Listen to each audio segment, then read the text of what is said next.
It's been quite a long time since I found a film that affected me so much as Little Women. I haven't cried so much since I saw the film Terms of Endearment, and it takes a lot to get me to cry while watching a film. Certainly many films are sad and warrant tears, but I find a lot of the time it isn't very genuine in the writing or acting. So what makes the 1994 version of Little Women cause for such a remark? Well, you'll find a genuine sense of realism from the start of the film to the last frame, be it the direction from the great Gillian Armstrong, the superb writing of Robin Swycord, or the extremely brilliant acting from the entire cast in the film.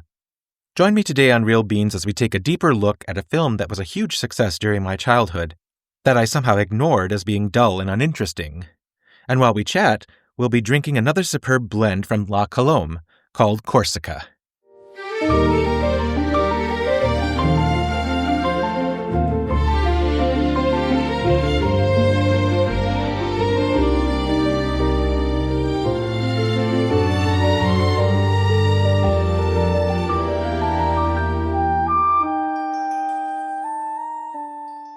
Hey everyone, and welcome to Real Beans. For today's episode, we'll be discussing Little Women, the film adaptation from 1994, and one I remember at the time being very popular with audiences.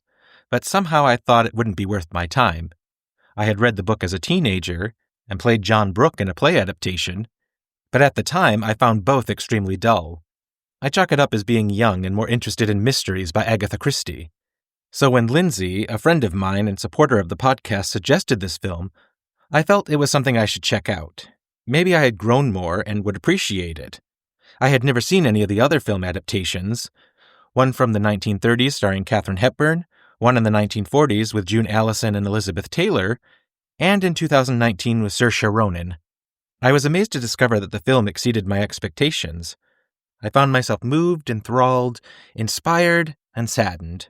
Before we dive into the film, I think it's worth talking about Louisa May Alcott and her experiences writing Little Women. In 1968, Alcott's publisher pressed her to write a novel about girls. Alcott was reluctant, writing in her journal, "I don't enjoy this sort of thing. Never liked girls or knew many, except my sisters, but our queer plays and experiences may prove interesting." Though I doubt it. When she sent the first 12 chapters to her publisher, he thought it dull, and so did she. Yet she continued working, remarkably writing the first 402 pages in less than 6 weeks. The story was deeply autobiographical, loosely based on her childhood with her 3 sisters, Anna, Elizabeth, and May. Her family experienced financial hardship, and Alcott took on various jobs to help support them at an early age. When the book was published in September 1868, it became an immediate commercial and financial success. The irony: the book she doubted and didn't particularly enjoy writing became her greatest success, and finally freed her family from poverty. I find it fascinating that both Alcott and I dismissed the material as dull. Maybe there's something about our youth that makes us blind to these quieter, more intimate stories. Or maybe we just need life experiences to appreciate what Alcott was writing about. The film begins in Concord, Massachusetts, during the Civil War. The March family has been living in poverty due to life circumstances. Mr. March is off in the army fighting, leaving Marmee, played by Susan Sarandon, to look after the house, manage her relationship with the cantankerous Aunt March, played by Mary Wicks, and raising her 4 daughters. Meg, played by Trini Alvarado, the eldest and most responsible sister, Jo, played by Winona Ryder, the tempestuous sister who longs for adventure, the tender and kind sister, Beth, played by Claire Danes, and the romantic and stubborn sister, Amy, played by Kirsten Dunst. Jo loves to write fantasy stories and play act with her sisters. She wants to learn more about the world and knows there is much more to life than just settling down with a suitor. Meg thinks she wants to be part of society and have the finer things in life, but has a difficult time reconciling this when she falls for the poor tutor, John Brooke, wondering if love might be better than money. Beth wants to play the piano and take care of her sisters, especially Jo. Amy knows that she is destined to marry a wealthy man and have the finer things in life. As they grow, the sisters learn about each other, how to make sacrifices, understand the importance of family, why life isn't always what you want it to be, and how you can continue to grow even in adulthood. The March's neighbor Laurie, played by Christian Bale, and his tutor, John Brooke, played by Eric Stoltz, begin to become part of the family, with Laurie becoming an appointed brother, and John smitten with Meg. But Aunt March feels that Meg shouldn't throw her life away on a poor man, but marry rich to bring the family's name back to prominence. Marmee disagrees with making plans for her daughters and wants them to learn, grow, and make their own decisions. This provides much-needed support so the girls can find their passions and grow, with Jo writing, Meg pursuing her heart with John Brooke, Amy learning art and discovering herself, and Beth learning music and the piano. You can see each sister shine when they are able to do what makes them happy. The film was a wonderful experience for me. I was so moved by the story and characters. The direction of the film, the writing, and the score all brought to life a beautiful and thought-provoking style. But the key to this film are the actors. Winona Ryder, who plays Jo, is so strong and likable that you understand all of her emotions, from her expressions of joy, guilt, and sadness, to the energy and excitement that comes from her writing. She is our narrator of the film, and Ryder plays the part so genuinely and raw that you enjoy following her throughout her adventures. Claire Danes, who plays Beth, gives one of the best performances I've seen. She is frail and sick, but stronger than most as she isn't afraid of what's coming. She is angry that she will never be able to do what her sisters were able to do, but she doesn't begrudge them or her circumstances. She is Jo's shoulder, and it is so heartbreaking during the scene where Beth dies, and Jo lays her head on her for the last time. Trini Alvarado plays Meg. She's very confident and strong. She gives off nuances that I wouldn't have thought. The uncertainty of where she belongs in this world, when the world doesn't want anything to do with her, but laugh. Kirsten Dunst plays younger Amy, and she is so good as the stubborn sister who gets jealous of Jo to the point of destroying a story that Jo had been working on for months, causing a rift in their relationship. But after a dire circumstance, Jo comes around and forgives Amy, as it is far worse to lose a sister, and the guilt and anger that would have remained would have sucked the life out of her in the long run. Samantha Mathis plays older Amy, and while she is fine, she doesn't seem to give the same spunk that Kirsten provided. I think that's because older Amy feels a little underwritten. Older Amy, after being sent off to Europe with Aunt March, seems to have become a cold and rigid woman who cares about finding a gentleman suitor with independent means, though underneath you see a woman who thought she knew what she wanted, but at the moment is confused and sad. Winona Ryder would get an Oscar nomination for Best Actress in this role, and it's definitely deserving. The Best Supporting Actress that year was very crowded, but I would have tried to put Claire Danes in one of those spots. The film never seems sappy or overdramatic. I never once felt manipulated into being sad or happy. During scenes of joy, I wept tears, and during the final moments of Beth, I was crying so much that I almost ran out of Kleenex. Many films have a tendency to find ways to pull at your heartstrings, but do not go about it genuinely. Many times it feels forced, at least for me. There have been a few films that really hit me, and if I do shed tears, it's because the film or story earned it. There are two specific moments that absolutely destroyed me. The first was when Jo sells her hair so she could raise money to get Marmee on a train to go see her ailing father. That selfless act, done quietly and without fanfare, was the first moment I sobbed. But the scene that truly broke me was when Marmee says to Jo as Beth is dying, "I think she waited for you." That line hit me so hard personally because it reminded me of when I went to visit my paternal grandmother who was in the hospital on a machine that was helping her breathe. She passed away that night after I saw her, and I thought to myself, she was waiting for me. The film captured something so real about love and loss and those final moments with someone, how powerful it is to be there, to be the person someone waits for. That's the kind of emotional truth this film achieves. I wish Mary Wickes had had more to do as Aunt March. There are a few scenes I recall from the book and the stage adaptation that gave more insight to her character. She felt more domineering and rough when it came to the sisters, but in the film she comes off as more humorous and flabbergasted. For what she is given, Wickes is very good, and sadly this would be one of her last films. I also felt there wasn't enough attention to Meg and John's relationship. They meet and have a moment together, and suddenly they're getting married. I think due to the length of the film, much of this had to be cut, much like the relationship between Laurie and Amy. While there is a moment with young Amy and Laurie, as adults, there weren't enough scenes between the two that would show them in love later in the film. Thankfully, we do get a decent amount between Jo and Professor Friedrich Bayer, played by Gabriel Byrne. Friedrich knows that Jo has more potential than her fantasy stories, and she needs to write from within her soul. Their relationship grows from just two friends into two meant for each other. Jo still fights for her fantasy stories, as they do make money so she can get necessities for her family. But it isn't until Beth's death that Jo fully realizes her potential. Let's discuss the score. Thomas Newman brings a charm, joy, and sadness to the score. From the happiness of winter to the birth of spring, the piece fits as one of the players in the film and never goes overboard with theatrics. It feels right at home with the marches. And Newman has made numerous scores, including the films The Shawshank Redemption, Finding Nemo, WALL-E, and most recently Monsters, the Lyle and Eric Menendez story. He's received a total of 15 Oscar nominations and has yet to take home one. Absurd, but not uncommon. The cinematography is also gorgeous. The quiet beauty of the winter months, the slight snow falling from the sky, to the serene breeze of spring with the lush flowers and trees. You get the sensation of what Concord is like during this time, and the coziness it captures. My friend and podcast supporter Lindsay had a few things to say about the film, and I think her perspective really adds another layer to why Little Women resonates so deeply. For Lindsay, this has always been one of her favorite films since it came out. She describes it as something familiar, nostalgic, and comforting, the kind of movie that makes her sob every single time, and she doesn't even care. Again, I feel this captures something essential about this film. It earns those tears honestly. She pointed out how phenomenal the cast is at showing a strong sense of family and togetherness. They so clearly love and support each other, but crucially, they still act like real siblings. They fight, they get jealous, they hurt each other. It's realistic. Each sister has their own sense of self and personality, representing something totally different, yet they remain a unit.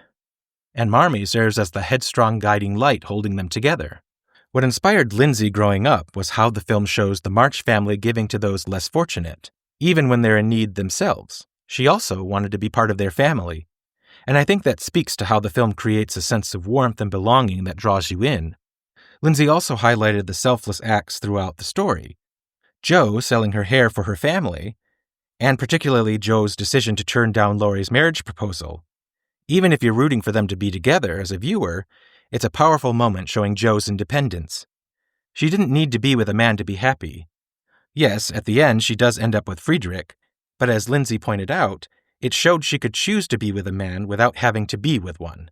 Meanwhile, Laurie just wanted to be with any of the March women. As I was watching the film, I was reminded that each of the March sisters represents some sort of facet in our lives, not just as women, but as human beings trying to navigate what we want versus what the world expects of us.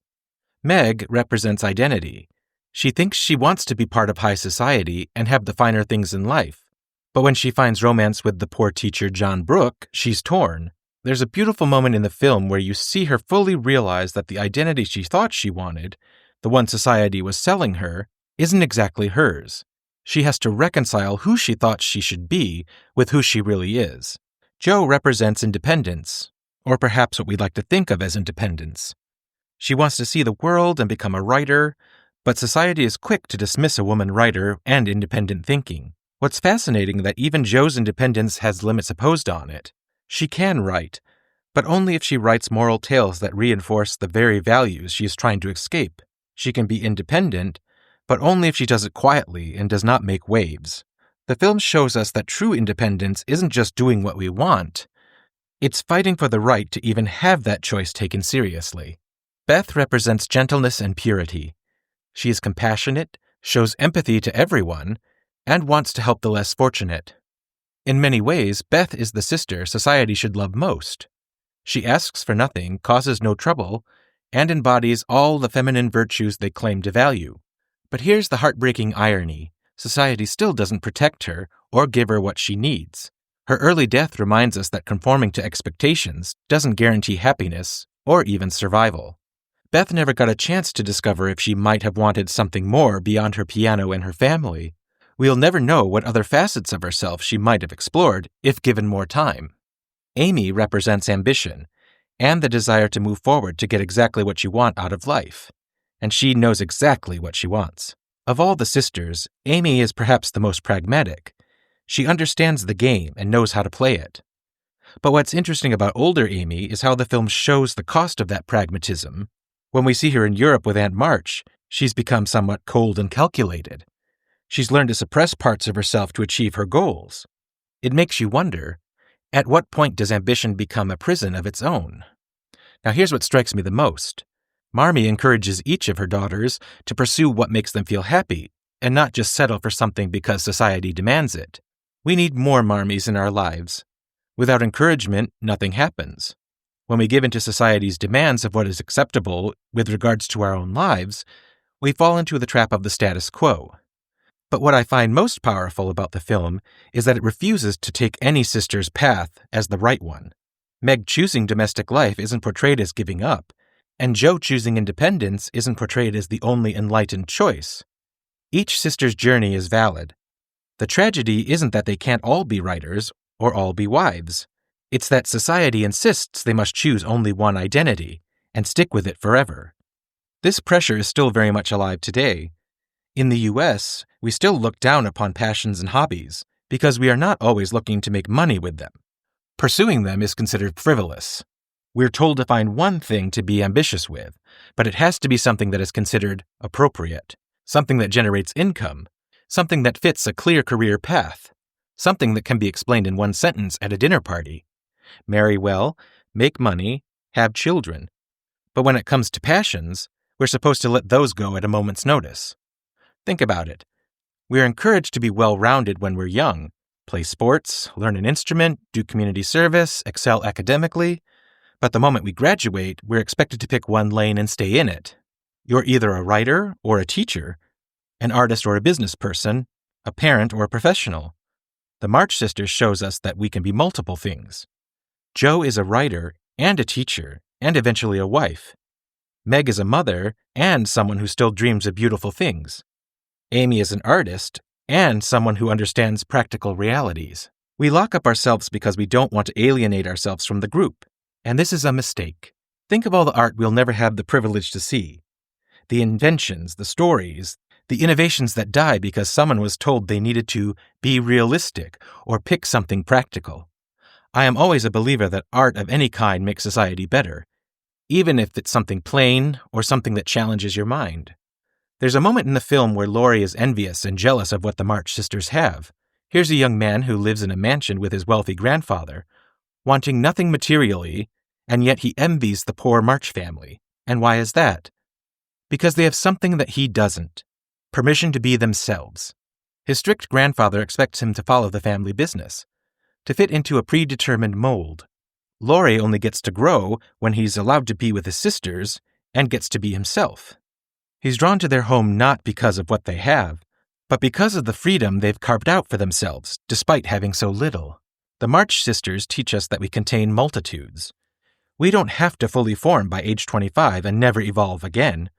We can be ambitious and gentle. We can be independent and still need others. We can want security and still chase dreams. The film asks, why must we suppress 3/4 of ourselves to present one acceptable face to the world? Our society still looks down on those who want to break with the status quo. We're suspicious of people who want to change careers, who pursue art alongside their day job, who refuse to define themselves by a single role. But the March Sisters show us there's another way. They took no notice of those who looked down on them for wanting to distance themselves from expectations, and in doing so, they became more fully themselves, not less. We could all use more of that in our lives. More permission to explore, to change, to pursue what challenges us and makes us grow as human beings, even if it doesn't fit neatly into a box, or makes us money, or impresses our neighbors. The March family wasn't wealthy, wasn't prominent, wasn't following a prescribed path, and yet they were rich in ways that actually mattered. You can watch Little Women on Amazon or Apple TV. And now it's time for a coffee break.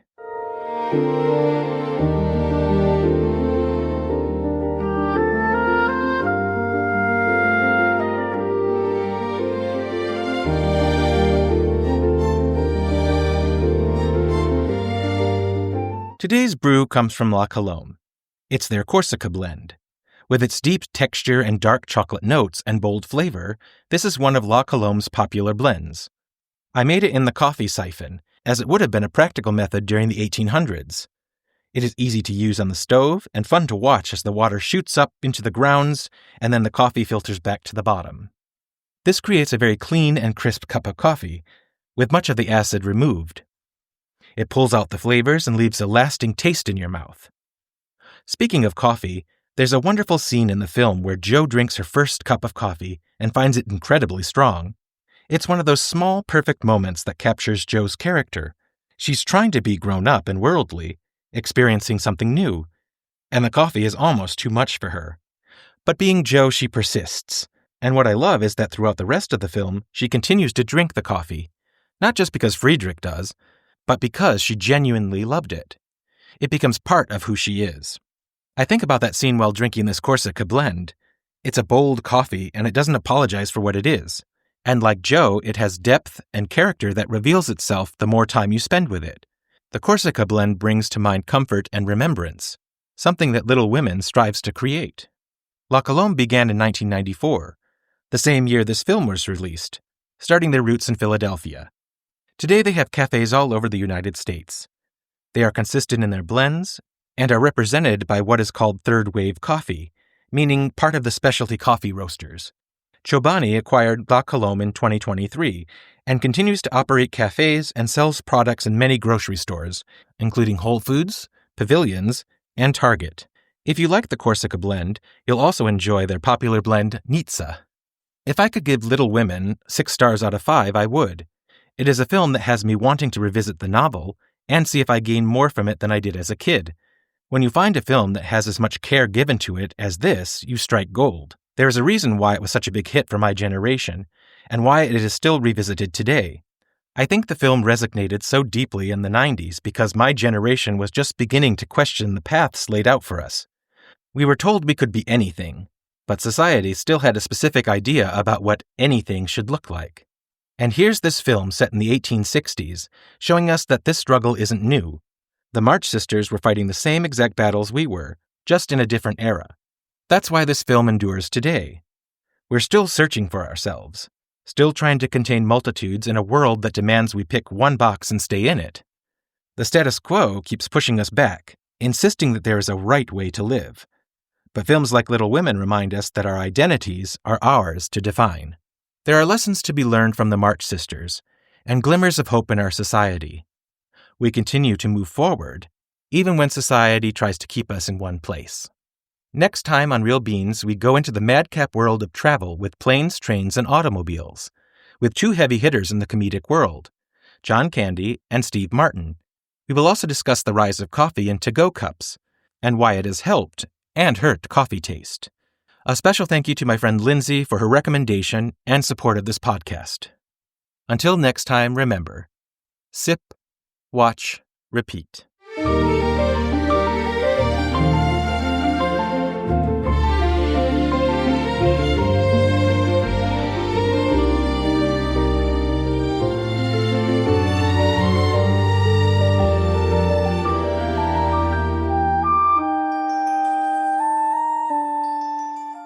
Thank you for joining us on this episode of Real Beans. If you enjoyed our conversation today, we'd love it if you could hit the like button, subscribe, and leave us a review.